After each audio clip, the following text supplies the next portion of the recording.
Necesitamos a Jesús para ser justificados. ¿Cuántos dicen amén? Y si nosotros somos justificados por la fe, ¿de quién tenían que hablar en este libro? Tenía que hablar de Abraham, ¿no es cierto? Entonces comienza con el ejemplo de Abraham y quiero enseñarte algo que pasa. Si tú quieres que alguien, en donde quiera que tú vayas, ponga atención y crea en lo que tú estás diciendo, tienes que honrar a las personas que estuvieron antes que tú. ¿Amén o no amén? Tenemos que honrar donde quiera que nosotros vamos. El otro día que les platicaba la semana pasada, estaba en esta conferencia y en esta conferencia, imagínate, tenía que hablar de sucesión, ¿ok? Y mientras tenía que hablar de sucesión, había en el lugar, había pastores que tenían 50 años siendo pastores. Había pastores que tenían 30 años siendo pastores. Había pastores ahí y líderes que tenían en la iglesia más de 30 años. Yo tengo 35 años. Imagínate cómo me estaban mirando cada uno de esos pastores. ¿Qué nos va a venir a decir este compa? ¿No es cierto? ¿Qué nos va a enseñar que no sepamos ya? Entonces yo me paro ahí enfrente y digo, de verdad es un honor y un privilegio estar delante de estos asombrosos hombres de Dios que por tanto tiempo han servido a Dios, y los honré y les aventé flores y los levanté tan alto. Y entonces, ¿sabes qué hicieron? Se acercaron para escuchar. Esto fue lo que estaba haciendo el apóstol Pablo aquí.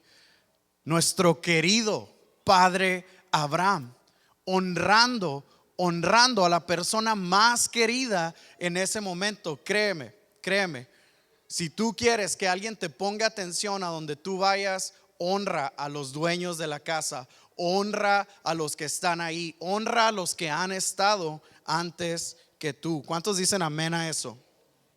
Pero mira, versículo 2, porque si Abraham fue justificado por las obras, tiene de qué gloriarse, pero no para con Dios. ¿Podía presumir algo Abraham? Yo creo que podía presumir muchas cosas, pero no podría haber presumido a Dios: yo soy bueno por mí mismo. Eso nadie lo puede hacer, y lo leímos en Romanos 3:23, ¿verdad? Todos pecaron y están destituidos de la gloria de Dios. Todos es todos. ¿Amén o no amén? Vamos a irnos un poquito más rápido entonces. Versículo 3, porque ¿qué dice la escritura? Creyó Abraham a Dios y le fue contado por justicia. Quiero que pongamos atención a alguien aquí. Él es el padre de la fe. Abraham es el padre de la fe porque él creyó a Dios. Di conmigo, creyó. Bien fuerte, creyó. Él le creyó a Dios.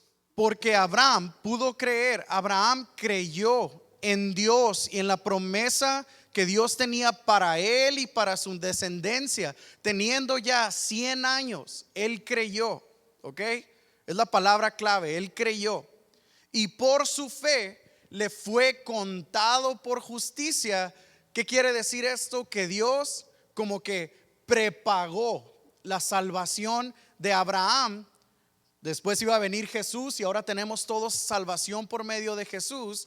Pero como quien dice, Dios puso su crédito, Dios puso su pago por Abraham y le fue contado por justicia. Ahora lo que él hiciera podían reclamárselo a Dios. ¿Estás conmigo todavía? ¿Cuáles son las razones? Muchas veces tenemos las razones equivocadas para hacer ciertas cosas. Siempre tenemos que buscar la razón, la verdadera razón y la buena razón por qué hacer algo. Mira, muchos religiosos a lo largo de la historia han buscado hacer buenas obras para ganarse el favor de Dios. O a lo mejor tú te has encontrado en un momento de tu vida donde tú dices: Dios, de verdad, si tú me das el carro que yo quiero, te prometo que voy a. Ir a la iglesia cada jueves. Te prometo que aunque llueva, ahí voy a estar. Aunque la iglesia esté cerrada, yo la voy a abrir. No podemos decir, Dios, es que si tú me das esto, yo voy a, es por lo que tú ya hiciste, que yo de mi corazón, por lo que tú ya has depositado en mi vida, ahora yo quiero hacer buenas obras. No es al revés. Mira lo que dice este comentario que encontraba. Un sistema de obras busca poner a Dios en deuda con nosotros, haciendo que Dios nos deba su favor debido a nuestro buen comportamiento. En el pensamiento de obras, Dios nos debe la salvación o la bendición debido a nuestras buenas obras. Yo hice bien las cosas, Dios, ahora te toca a ti. Santo Cordero. No funciona de esa manera, ¿cierto? ¿Estás conmigo? No funciona de esa manera. Mira, seguimos más adelante. Versículo 5, mas al que no obra, sino cree en aquel que justifica al impío, su fe le es contada por justicia. Y ahí es donde entramos tú y yo. La fe les es contada por justicia. Versículo 6, como también David habla de la bienaventuranza del hombre a quien Dios atribuye justicia sin obras, diciendo, versículo 7, bienaventurados aquellos cuyas iniquidades son perdonadas y cuyos pecados son cubiertos. Bienaventurado el varón a quien el Señor no inculpa de pecado.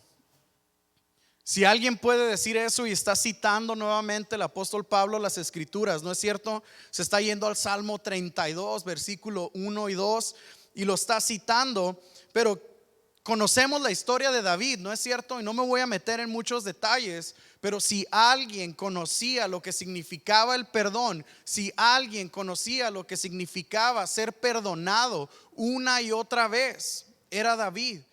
Para este momento en la historia, en los tiempos de Pablo, en todos estos lugares, el ser o el estar circuncidado era algo más de un estatus social y una separación entre razas, más que lo que significaba realmente, que era haber creído para Abraham en aquel pacto. Vamos a seguir adelante. Mira, ¿cómo pues le fue contada? Abraham fue contado como justo. ¿Estás conmigo? En Génesis 15:6. Él no recibió el pacto de la circuncisión hasta Génesis 17. ¿Quieres saber cuántos años pasaron entre Génesis 15:6 y Génesis 17? ¿Quién quiere saber? ¿Quién quiere saber? Si no, para ni decirles. Se cree que por lo menos pasaron 14 años desde el momento en el que él creyó, le fue contado por justicia, hasta que entonces sucedió lo de la circuncisión. Entonces, ¿fue por obras o fue por fe? Fue por fe, ¿no es cierto? Mira, versículo 13. Porque no por la ley fue dada a Abraham o a su descendencia la promesa de que sería heredero del mundo, sino por la justicia de la fe, no solo para Abraham, sino para su descendencia y todos aquellos que han creído en el Señor Jesucristo. Versículo 14. Porque si los que son de la ley son herederos, vana resulta la fe y anulada la promesa. El fundamento es la fe. La fe es el fundamento de la bendición de Dios. Abraham fue un hombre bendecido, así es, pero se convirtió en heredero del mundo por medio de otro principio, y ese principio fue la fe. Mira lo que dice el versículo 5. Pues la ley produce ira, pero donde no hay ley, tampoco hay transgresión. Y la palabra que usaban para transgresión era literalmente cruzar la línea. No te pases, no te pases de la raya, no te pases de la línea. Una transgresión venía a ser una falta, pero dice donde no hay ley, pues no hay transgresión. Y esto me llamaba mucho la atención, porque dice la promesa por la justicia de la fe. Mira, la ley no nos puede traer a las bendiciones de las promesas de Dios. Esto no es porque la ley sea mala, pero porque somos incapaces, tú y yo, de guardarla. La raíz del pecado no es quebrantar la ley. ¿Estás conmigo? La raíz del pecado no es quebrantar la ley, sino el quebrantar la confianza con Dios. Si tú te pones a pensar y analizar un poco y te vas hasta Génesis, en los primeros capítulos, en la caída del hombre, y estás viendo tú cómo se rompe ese shalom y esa paz para con Dios. Y puedes ver que lo primero que se rompió fue la confianza con Dios. Cuando hubo esa duda que entró tanto en Adán como en Eva, y se rompe y se quebranta esa confianza que había con Dios. Mira lo que dice el siguiente capítulo. Por tanto, es por fe. Di conmigo, es por fe. Voltea al que está de tu lado y dile, es por fe. No importa que tan bien te creas que te estás portando, al final de cuentas, si no has creído en el Señor Jesucristo, no vas a ser salvo. Y eso es algo que al mundo no le gusta escuchar el día de hoy, pero es una verdad que tú y yo tenemos que seguir diciendo. No te amoldes al mundo, no te amoldes a este siglo. Lo que dice la palabra de Dios es verdadero, es por fe, y es la única manera en la que tú vas a encontrar salvación. Mira, versículo 16. Por tanto, es por fe, para que sea por gracia, a fin de que la promesa sea firme para toda su descendencia, no solamente para la que es de la ley, sino también para la que es de la fe de Abraham, el cual es padre de todos nosotros. Versículo 17. Como está escrito, te he puesto por padre de muchas gentes, delante de Dios, a quien creyó, el cual da vida a los muertos y llama a las cosas que no son como si fuesen. Para Dios no hay nada imposible. ¿Cuántos pueden decir amén a eso? Todos los que estamos aquí diariamente somos atacados por el enemigo. Todos los que estamos aquí diariamente somos atacados en nuestra mente, en nuestro corazón, y viene desánimo, y viene cansancio, y vienen tantas y tantas cosas a nuestras vidas, pero tú y yo tenemos que seguir el ejemplo que puso Abraham. A pesar de que la promesa no se cumplía, a pesar de que las cosas no estaban pasando como él lo esperaba, su fe no se debilitó. ¿Ok? Versículo 20, tampoco dudó por incredulidad de la promesa de Dios, sino que se fortaleció ¿en qué? ¿En qué? En fe.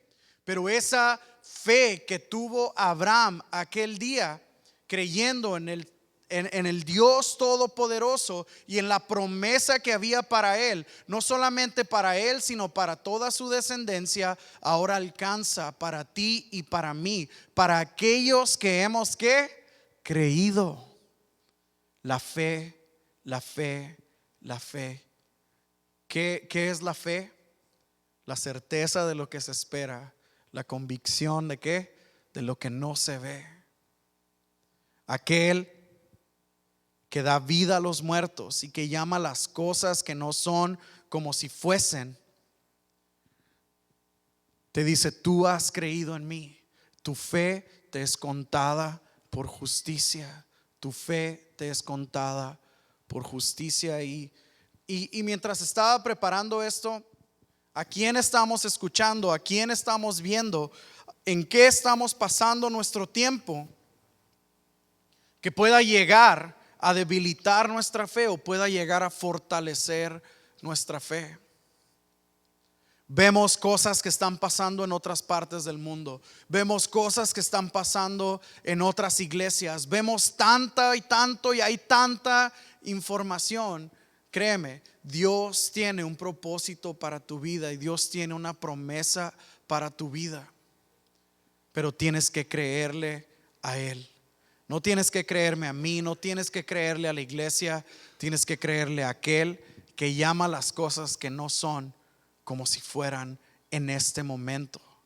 Y te mira a ti y tal vez tú dices, pero es que yo estoy aquí sentado, sí, tú estás ahí predicando, sí, pero Dios llama las cosas que no son como si fuesen. Y Él ya sabe que tú eres un misionero. Él ya sabe que tú eres un predicador. Él ya sabe que tú eres un pastor. Él ya sabe que tú eres un maestro. Él ya sabe que tú eres un apóstol. Él ya lo sabe y te llama no por lo que eres en este momento, sino por lo que vas a hacer.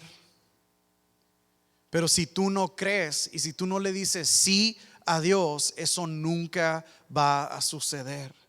Abraham no estuviera escrito en este libro si él no hubiera dicho sí y hubiera dado ese paso de obediencia. Y ahí es donde estamos tú y yo tal vez el día de hoy, tratando de dar ese paso de obediencia, tratando de saber, ¿le creeré a Dios o no le creeré a Dios? Mejor me porto bien a ver si así recibo la bendición. Créeme, no va a ser suficiente. No hay justo ni aun uno. Todos pecaron y están destituidos de la gloria de Dios, pero es a través de su gracia, de su amor, de su misericordia que hoy tenemos salvación, y a través de creer se te ha contado por justicia y has sido perdonado. Ahora, Dios Padre, ayúdanos a vivir acorde a esa manera. Mientras no es por obras para que nadie se gloríe, si hay un cambio y si hay frutos cuando hemos creído en ti, en tu palabra y en lo que tú tienes para nosotros. Te damos gracias, Señor, porque tú eres bueno. Bendice esta hermosa familia, esta hermosa iglesia, en el nombre de Jesús. Amén, amén y amén. ¿Por qué no le das un fuerte aplauso a nuestro Dios?